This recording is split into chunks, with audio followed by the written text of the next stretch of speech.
And so what you have here is Jesus saying, in effect, I'm going to take Satan's domain where he lives, the Lord of the dead, and I'm going to turn it into his own tomb. I'm going to empty the place out.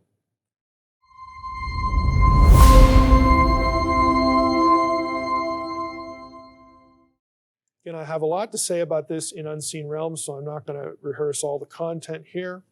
But this is Peter's confession. Now, when Jesus came into the district of Caesarea Philippi, and we'll look at where that is geographically in a moment, he asked his disciples, who do people say that the Son of Man is? And they said, some say John the Baptist, others say Elijah, and others Jeremiah, one of the prophets. I mean, everybody's guessing. He said to them, but who do you say that I am? And Simon Peter replied, you are the Christ, the Son of the living God.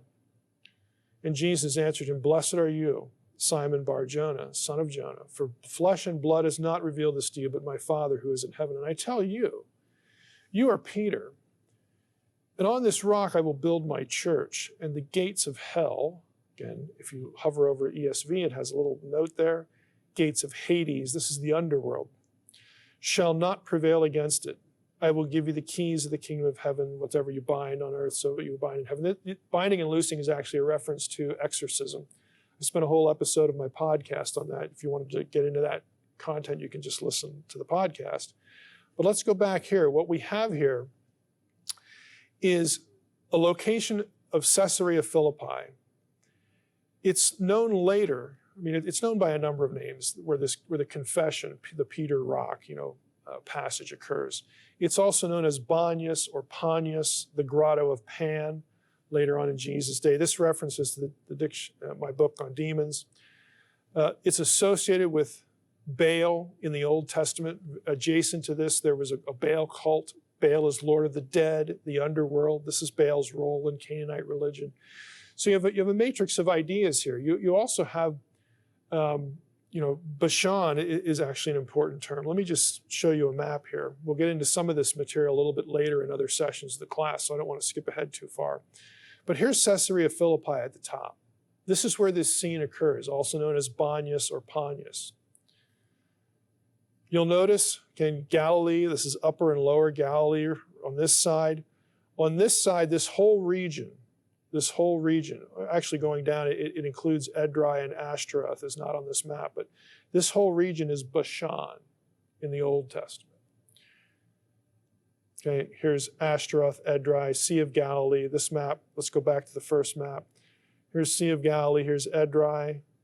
If we go down a little bit, Ashtaroth, Edrei, this is all part of Bashan, okay, in the Old Testament. This is the region where Joshua and Moses went up on the other side of the Jordan, heading to Bashan to what? To get rid of the last vestiges of the giant clans in that area, the Rephaim. This is their turf, or was their turf in the Old Testament. So if you take a look at this, Caesarea Philippi, there's the rock. Okay, when Jesus is standing in this place, and he says, you're Peter, and upon this rock I will build my church. This is the Grotto of Pan. This is Panias. Okay, this is, in their thinking, both in the Canaanite world, Ashtaroth and Edrei were gateways to the netherworld. This is, again, adjacent to a cult of Baal, the god of the underworld. This is what he's talking. It's hard to miss the rock. Okay, if you're standing there, upon this rock I will build my church. Basically Jesus saying, I'm going to reverse death. I'm going to be the cure for death. I'm going to turn Satan's dominion, the Lord of the dead. Baal-Zebul, the New Testament term for Satan, it means Prince Baal. Baal-Zebul. He is God of the dead, Lord of the dead. This is why Baal, becomes a Satan figure, because Satan, as the result of his rebellion, is Lord of the dead. Everything dies. Everything winds up on his doorstep, as it were. And Jesus is saying, well, I'm here to preach the kingdom of God, and upon this rock, I'm going to build my church. And the gates of hell are not going to be able to withstand it. Now, you might have noticed the subtle difference in my translation there. And I'll show you why here.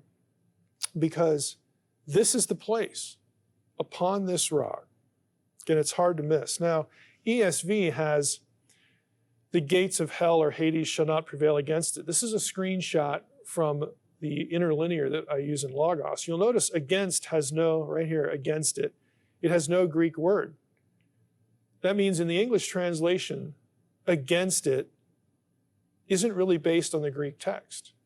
There is no preposition here that means against. That's a translator attempt to capture what's in the Greek.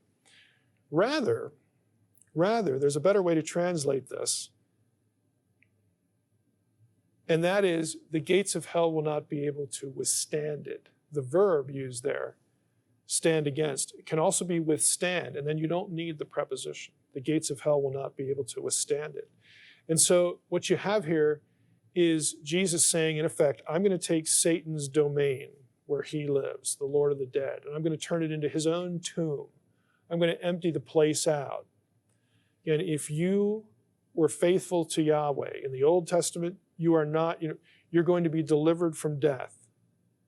Okay, this is your reward. You're going to be delivered from death. If you're a follower of me, because I am Yahweh incarnate, and you align yourself with me, your believing loyalty is with me, you will not have everlasting death. You're not going to be in the realm of the dead. The curse of death is reversed for you. And he goes to the gates of the underworld in his ministry in Bashan, which, as we'll find out in a later session, was also associated with serpents, place of the serpent. He goes to Bashan, which is already associated with the underworld and Baal and Zeus and Pan and all these, these other deities, and says, it's going to be right here, right on top of the underworld. I'm going to overturn, I'm going to bury the underworld. I'm going to nullify it. I'm going to reverse it. He picks this place to say these things. And so it's significant. The conversation is significant against the backdrop that the disciples have in their head about this place. They know what it is. They know its history, both Old Testament and more recent. And Jesus takes them to this place to have this conversation because he's the one who provokes it. Who do men say that I am? And then, they get a few answers, and who do you think I am? Peter says, thou art, you're the Son of the living God, which is significant as well. I mean, if we could rabbit trail on this too. John at one point, Jesus gets into a debate with the Sadducees who deny the resurrection. They want to know, they ask him some stupid question about, a woman gets divorced 7 times, like whose wife is she? Basically to make fun of the resurrection talk. And Jesus looks at them and says, you do err not knowing the scriptures or the power of God. And he quotes the Exodus 3 passage. The I am that I am, the burning bush. And he says, God is the God of the living, not the dead. He's the God of Abraham, Isaac, and Jacob. He is the God of the living, not the dead. You know what that suggests? It suggests that Abraham, Isaac, and Jacob are alive. This is from Jesus' own mouth.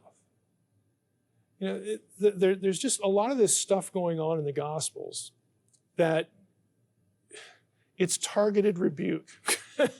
It's targeted theological rebuke. But to appreciate it, again, sometimes you need to know the setting and the theological backdrop to it.